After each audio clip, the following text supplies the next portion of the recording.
I was betrayed by my own mother and almost lost everything. See how I fought back and rebuilt my life. I never imagined my life could change in a matter of hours. My name is Alice, I'm 25 years old, and I've always felt protected by my father, Fernando. He was my anchor, the kind of person who seemed to anticipate my every fear before I even realized it. Until that fateful day in May, when I woke to the news that he'd suffered a heart attack. I remember the smell of the hospital, the rush of the nurses, and how my heart seemed to explode with every second of waiting. Nothing could have prepared me for the silence that filled my home after he left. The feeling of emptiness was so great it seemed to swallow me whole, and the reality that he would never again be there to hold me, guide me, or even just listen to me paralyzed me. The day after the funeral, still dressed in heavy blackened shoes I could barely walk in, my mother Beatrice called me to talk. I expected comfort, any kind of supportive word, but what came was a brutal blow. She revealed I was adopted. I felt my world crumble again, but this time with a mixture of disbelief and anger. It wasn't just the revelation of the adoption. It was the way she said it, cold, almost triumphant, as if she were teaching me a lesson I didn't need to learn. And worse, she told me that the fund my father had set aside for me, for my future wedding, should go to Helena, my true daughter. In that instant, the ground seemed to give way beneath my feet, and my entire body trembled, not just from the cold, but from emotional shock. I felt betrayed, not just by the mother I'd always imagined by my side, but by the entire world. All the memories I had of my father, the moments we shared, the laughter and confidences, seemed to be shrouded in lies. I was forced to realize that the person who had always been my safe haven had died without me being able to say goodbye the way I needed to. My mind filled with questions. Why had she waited so long? Why now? And most cruelly, how could Helena become the priority simply because she was blood, while I, who had lived every moment by my father's side, remained on the sidelines? I felt a mixture of sadness, anger, and confusion, and at the same time an urgent need to hold on, to not let myself fall into utter despair. I spent hours locked in my room, my head in my hands, trying to control my breathing. Every memory of my father seemed to cut my throat, the way he called me, to talk, the little notes hidden in my backpack, the parties we planned together. Everything seemed to scream at me that I was never less than anyone, that his love was real, that my existence had value.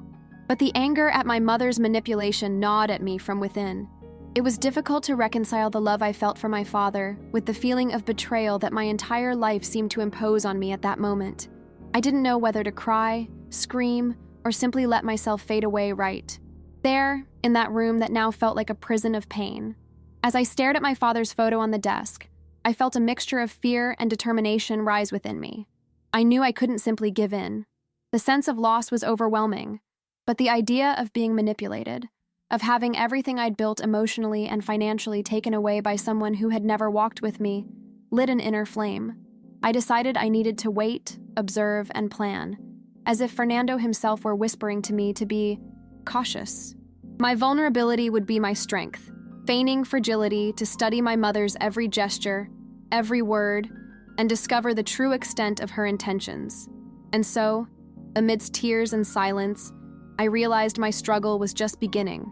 In the days following my mother's revelation, I realized nothing would ever be the same. Beatrice began treating me differently, coldly, calculatingly, as if I were an intruder in my own home. Her every gesture, every word, carried a hidden intention. At the same time, Helena appeared in my life like a perfect shadow, smiling, always praised and pampered. I felt a mixture of anger and sadness, but also a strange fascination with the control my mother tried to exert. It was as if I were being tested. If I showed weakness, she would believe she had won. I needed to stand firm, but the pain of feeling replaced and invisible was intense. Sometimes, I found myself crying in the bathroom, trying to hold back sobs as I heard Helena's laughter echoing through the hallways. I decided I couldn't react impulsively. I needed to understand my mother's plan, wait for the reading of the will, and above all, protect myself emotionally and financially. I began writing everything down, observing every gesture, every word, trying to decipher signs of weakness or manipulative intent. It was exhausting. With each encounter, my stomach tightened, my hands trembled, but I remained steadfast. I remembered every piece of advice my father had given me. He always told me to think before acting, to not let emotions control my decisions. So, even with anger burning inside, I smiled, spoke empty words when necessary, and built a facade that hid my true determination. The days dragged on, and the tension at home became almost unbearable.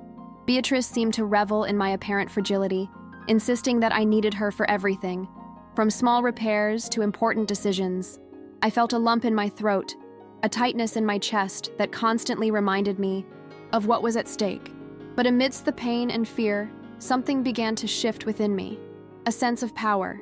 I realized that even though I had lost my father, I could still honor his memory by being intelligent and strategic. I could transform pain into strength. Every false smile, every measured word, every gesture of patience was a brick in the construction of my own territory. While maintaining this facade, I began to imagine what I would do when the time came for the will reading. I visualized every step, every possible reaction from my mother and Helena. This anticipation helped me control my despair and anger. I also talked to Raphael, my fiancé, about my feelings and plans. Having someone to support me emotionally made all the difference.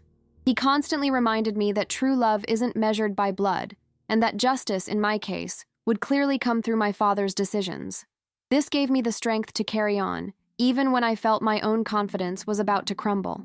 During these weeks, I realized that my biggest battle wasn't just against my mother or Helena, but against my own fear and insecurity. There were moments when I almost gave up, thinking it would be easier to give in and accept the situation, but something deep inside reminded me of my worth. Memories of my father, of his care and dedication, encouraged me to move forward.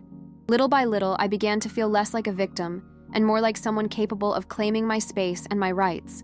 The pain was still present, but I began to understand that overcoming it didn't mean forgetting, but rather transforming it into strategic and conscious action. I wasn't alone, and that gave me courage. The day of the will reading arrived, and I couldn't stop shaking. My stomach seemed to churn with each passing minute, and my hands were sweating. Arriving at that notary's office was an emotional challenge. Each step felt like it was bringing me closer to an abyss. Beatrice was there, with the calculated smile I already knew, and Helena was at her side, unconcerned, as if everything was guaranteed. I sat, taking deep breaths, trying to calm my racing heart. Inside, however, I was on high alert, watching every gesture, every look, every movement. I knew my patience and strategy would be tested until the very last moment. As the lawyer began reading the will, my attention was riveted to every word. Fernando had thought of everything, as always. All the financial assets, the family home, and especially the fund he had set aside for my wedding, were entirely destined for me. He made it clear in a letter he had written with his own hand that blood does not define family, that love, care, and dedication were worth more than any biological bond. My throat closed, and the tears began to flow uncontrollably. I felt a mixture of relief, sadness, and a strange sense of justice that didn't depend on my mother or Helena. Finally, the truth was clear. My father always believed in me, even though I was now alone. Beatrice and Helena were visibly shocked. My mother's cold smile disappeared, replaced by disbelief and suppressed anger. Helena looked at me as if in disbelief, while my mother tried to hide her humiliation. I, on the other hand, felt something I hadn't experienced in weeks: power. It wasn't power over them, but over my own life, over my future and my choices. Every tear I shed in the registry office seemed to wash away the anger and pain, leaving room for something I had yet to discover: my true strength. For a moment, I just breathed, allowing reality to sink in and relief to take over. Raphael took my hand, squeezing gently, as if to say everything would be okay. He helped me realize that this victory wasn't just material, but emotional. Finally, I could begin to free myself from the weight of manipulation and fear. I had my father with me, in every memory and every decision he'd carefully planned. I began to feel a confidence I hadn't felt in a long time. The certainty that I could organize my life, set boundaries, and forge my own path. The sense of personal power came not from revenge, but from clarity. I knew who I was and what I deserved. In the days that followed, I took action. I took control of the situation, organized the house, decided to rent out part of it, and separated my assets, creating a safe space for myself and my future with Raphael. Each decision was a step toward rebuilding not only my financial life, but also my self-esteem and emotional independence. The feeling of freedom was mixed with painful memories, but with each assertive choice, each plan put into action, I felt myself growing stronger.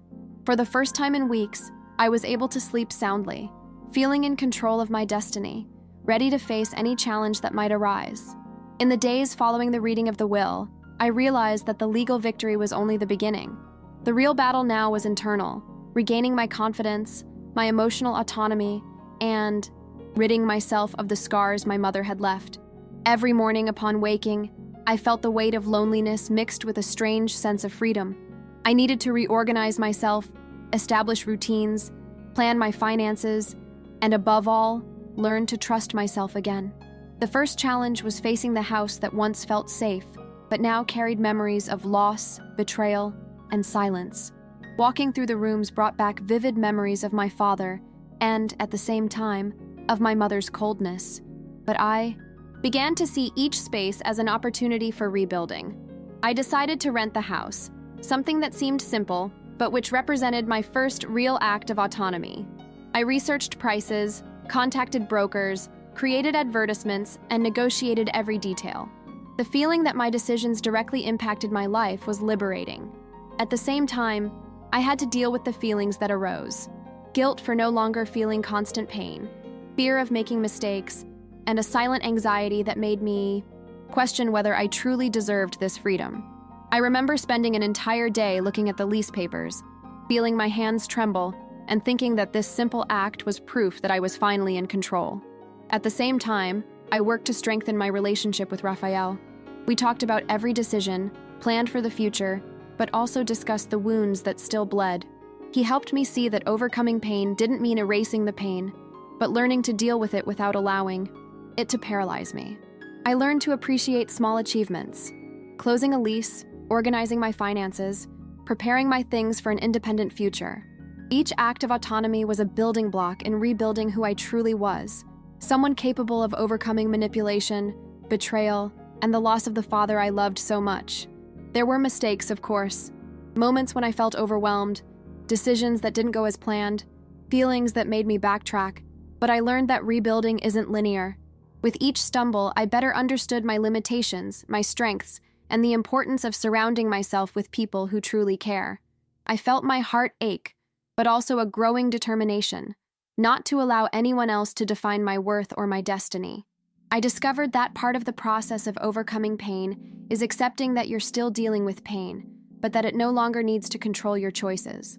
Over time, I began to feel a sense of lightness I hadn't known in years. The control my father left me over my future became my ally, but true power came from my own efforts to rebuild. I learned to balance painful memories with the hope of better days, and I realized that my strength lay not only in what I had achieved, but in the courage to face my mother and life itself without resorting to anger or revenge. Each step, each decision, each moment of clarity showed me that it was possible to transform pain into personal power, that I could own my story, and that, even though I still dealt with remnants of suffering, I was on the right path. Looking back today, I realized that initial shock, betrayal, and pain were merely catalysts for something greater: my own strength. My name is Alice, I'm 25 years old, and although I still miss my father every day, I've managed to transform suffering into learning and achievement. I've learned that loving someone deeply doesn't mean giving up on yourself, and that blood ties can never replace care, dedication, and genuine presence. The journey was painful, full of tears, sleepless nights, and moments when I almost gave up, but it also showed me a resilience I didn't even know I possessed. The rebuilding process taught me that there's no magic formula. Mistakes happened, seemingly small decisions sometimes had a huge impact, and learning from each setback was essential. I learned to balance emotion and reason, to protect my mind and heart from manipulation, and above all, to trust my own judgment. I discovered that overcoming pain isn't about erasing pain, but transforming it into energy to act, to plan, to live according to my values and my truth. Each small step toward autonomy I took was a silent but powerful victory that helped me reconnect with my own essence. My relationship with Raphael was a pillar in this process. Having someone who believes in you, who reminds you of your capabilities even when you doubt yourself, was crucial.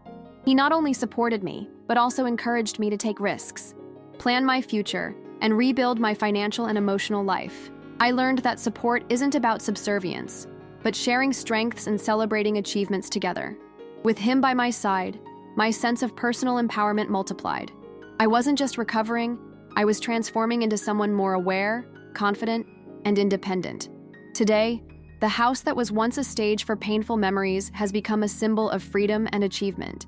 I've organized my possessions, planned my future, and feel that despite the wounds that still exist, I have the ability to create my own happiness. The anger and pain haven't completely disappeared, but they're no longer chains that held me back. Every decision I've made, every choice I've made to protect and strengthen my life, has reaffirmed that true love and dedication don't depend on blood, but on presence, care, and respect. If I can leave you with one message, it's that even in the darkest moments, when it seems like everything has been taken from you, there is a way. There is strength you haven't yet discovered. There is resilience that only appears when you refuse to give up. I've experienced this, and I still do, because overcoming isn't an end point, it's an ongoing process. Today, I feel in control of my life, capable of facing challenges, celebrating achievements, and continuing to honor the memory of those who truly loved me. The pain exists, but the victory is mine.